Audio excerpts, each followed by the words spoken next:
जगतसिंहपुर जिले में निशा व्यवसायी विरोध में पुलिस कठोर एक्शन।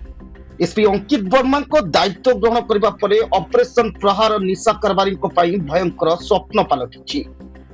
गुप्त सूचना आधार में तीर्तोल पुलिस स्वतंत्र टीम गतकाली पेट्रोलिंग समय नाउसिरा अंचल एक घरोई मंडप निकटर 2 जन निशा व्यवसायी को धरवे सफल होइछि। पुलिस तलाशी बेले से निकटर 28.78 ग्राम ब्राउन सुगर जबत होइछि, जार बजार मूल्य 3 लाख टंकारु अधिक थिबा अनुमान करा जाउछि। गिरफ 2 अभियुक्त हेले एरडंगा ग्रामर एन सोमेश और पापुला, बड़लहंगा ग्रामर सुरेश स्वाई और चेंगा। सेमानक ठारू एक hero fashion bike OR 21C 1263 मध्य जबत करा जाइछि।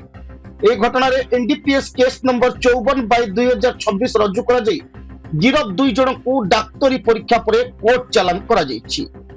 एने एक आयोजित सांबादिक सम्मेलन रे तीर्तोल एसडीपीओ अजय दास स्पष्ट चेतावनी दे कहिसंती निशा कारबार रु तुरंत बंद करंतु, नचेत पुलिस आ अधिक कठोर हेबो। कि आपण माने समस्त जानिथिबे एसपी जगतसिंहपुर प्रायोरिटी एरिया होची कि जिला को निशा मुक्त करवा। आम समस्त से इंस्ट्रक्शन आसी आम से सब इंस्ट्रक्शन आम काम करुँ।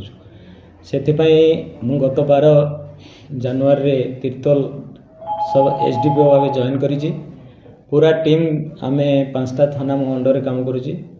5टा थाना आम गोटे स्पेशल टीम तैयारी कर स्पेशल टीम सब आईआईसी माने लीडिंग नौचंदी एवं तांको नहीं कि आमे चेष्टा करूँ ए अंचल रे जेते निशा कारबार होची जो ब्राउन सुगर हो, मद हो, गंजेई हो, आमे समस्त जो माने अपराध भी करूचंदी समान को ऊपर कड़ा नजर रखिबो एवं आगो को एसपी साहब रे वार्ता को आमे सफल करिबो।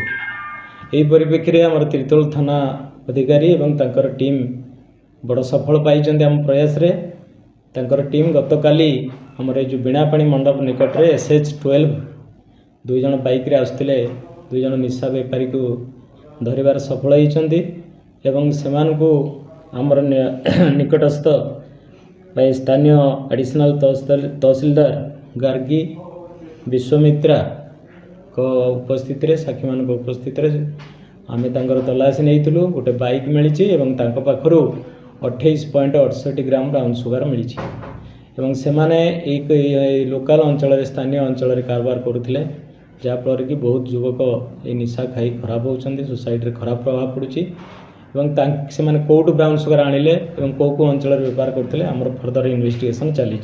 यही परिप्रेक्षी में आमर तीर्तोल थाना रे गोटे केस मोकदमा करा एनडीपीएस हेड रे 21B एनडीपीएस एक्ट रे केस कराई।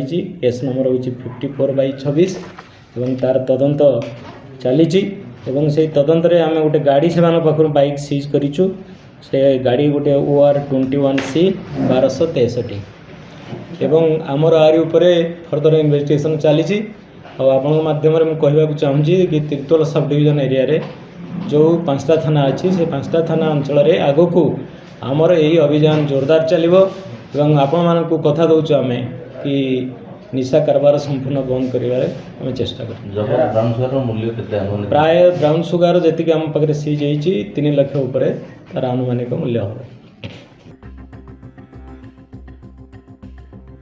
जगतसिंहपुर रंजित कुमार को रिपोर्ट, ना ओडिशा न्यूज।